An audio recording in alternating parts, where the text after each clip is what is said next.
Good morning, good morning, good morning. The fall season is truly upon us.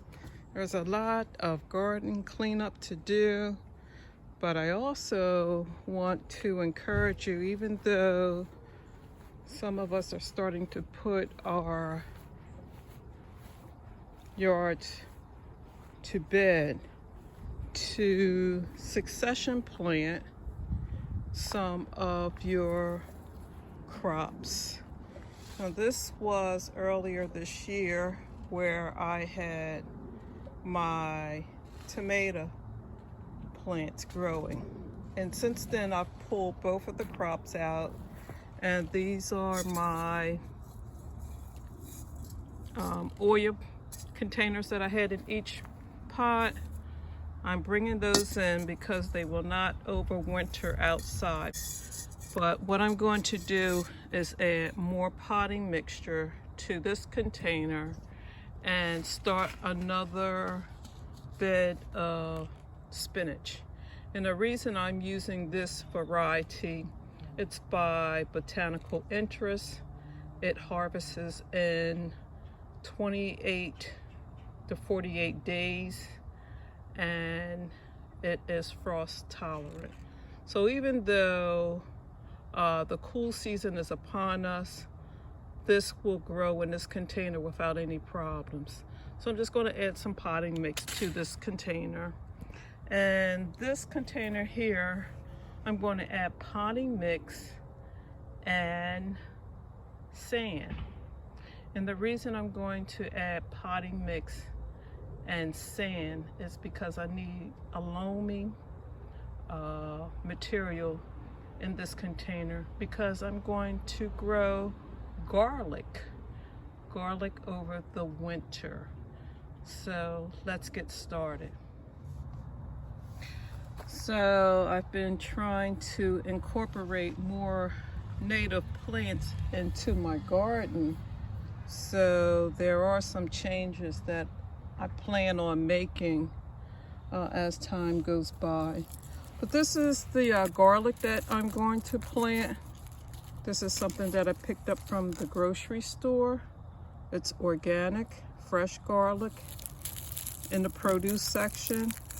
And primarily what I'm going to do is open the garlic cloves. This is the bulb of the garlic. I'm going to open up the clove and break the cloves open. Let's see if I can do that. Pull the shell off, the skin off.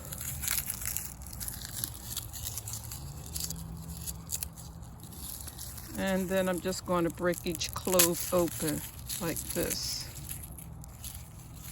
And each clove with the blunt side down, I'm going to place inside of my container that initially during the summer months I had my tomatoes growing in, and over the winter this will grow into individual heads of garlic.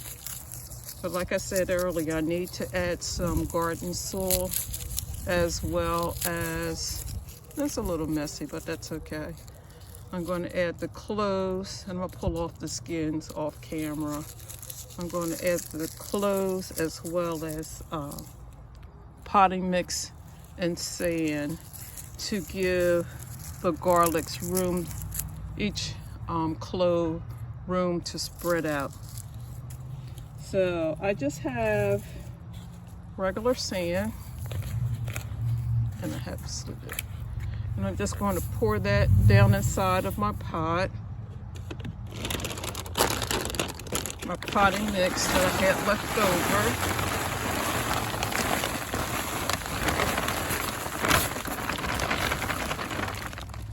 And I'm going to give this a good mix. I'm going to label this and blunt side down, place the garlic cloves down inside the pot. I'm going to also cover this with some grass clippings for nutrients and allow them to overwinter. I will give them a nice drench of water, and then they're on their own. Yes, you can buy from the garden supply stores and catalogs your own garlic that is specified for growing. But last year I did this using exactly what I'm doing today, from the produce, organic, and it works just fine. I'm going to do the same thing with my seeds over here for the spinach. I purchased my seeds from Botanical Interest, and I love their varieties. And sometimes you can order online without the shipping and handling if you catch the special. Our local True Value hardware store carries a variety of the Botanical Interest seeds, so that alleviates the shipping and handling. So I'm just going to place these seeds, and this is the Matador. They'll be ready in between 48 days. Even if we get a frost, the spinach will thrive. So I'm just going to sprinkle the seeds for the spinach inside, cover it with a little bit of soil. Yeah, I'm being very generous, but trust me, they will do just fine. So there you have it. These were my 2 containers that I had used during the summer months for my tomato plants. The tomato harvest is over, but just because the summer season is done pretty much, you can succession plant and grow another harvest during the winter months. I hope you're having a wonderful day. Thank you for watching my video. Please like, share, and subscribe. And as always, happy gardening.